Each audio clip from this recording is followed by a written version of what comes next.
There is a fear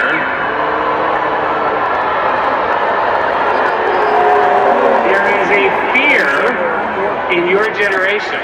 Every profession, every classroom, every hospital, every laboratory, every person, and every relationship you have. I know what many of you are feeling about that. I can hear you. There is a fear.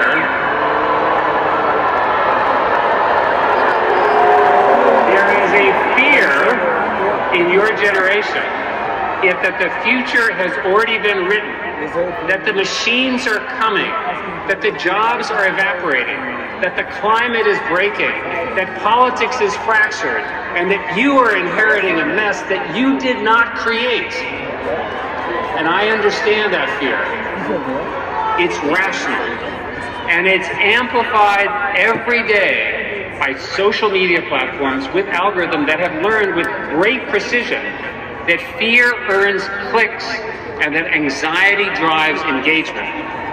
But I want to say something to you this evening as clearly as I can. To speak of the future as though it has already been decided is to surrender the one thing that actually matters. You are surrendering your agency. The future does not simply arrive. It gets built in laboratories, in dormitories, in startups, in classrooms, in legislators. And the people building it will be you and people like you.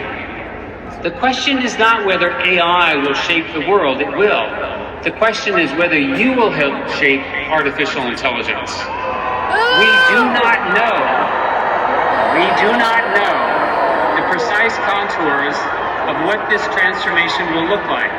But what we do know is it will require each of us to adapt in ways that we cannot yet anticipate.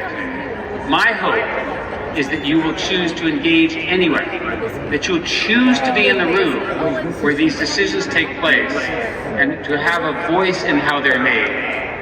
When you are in that room, bring something with you. Bring the values that make us human in the first place.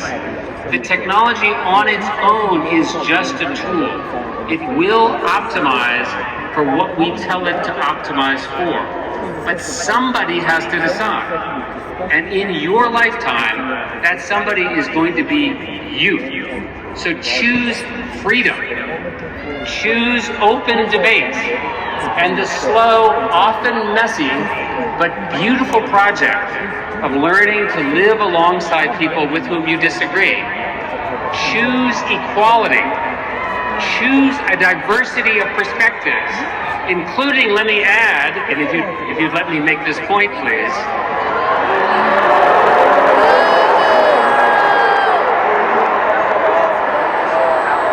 The point I'd like to make is choose a diversity of perspectives, including the perspective of the immigrant, who has so often been the person who came to this country and made it better. America is at its best when we are the country that ambitious people want to come to. Let us not lose that. But above all, choose respect for one another and for the basic unfashionable idea that the person on the other side of the argument is still a person.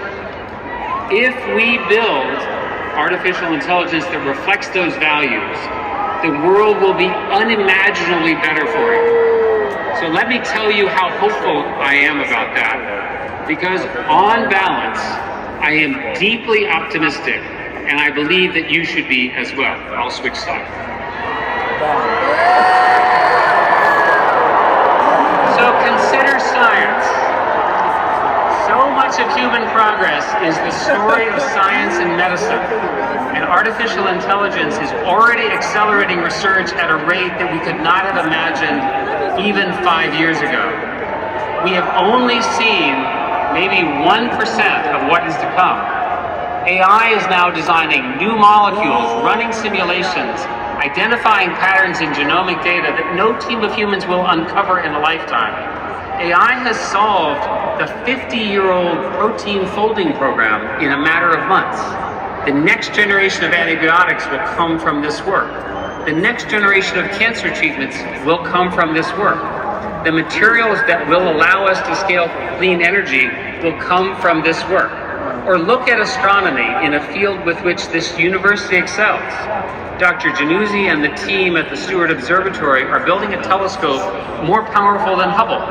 That work, which is changing the understanding of the universe, is happening here in Tucson right now and in the stadium. I'm very proud of this.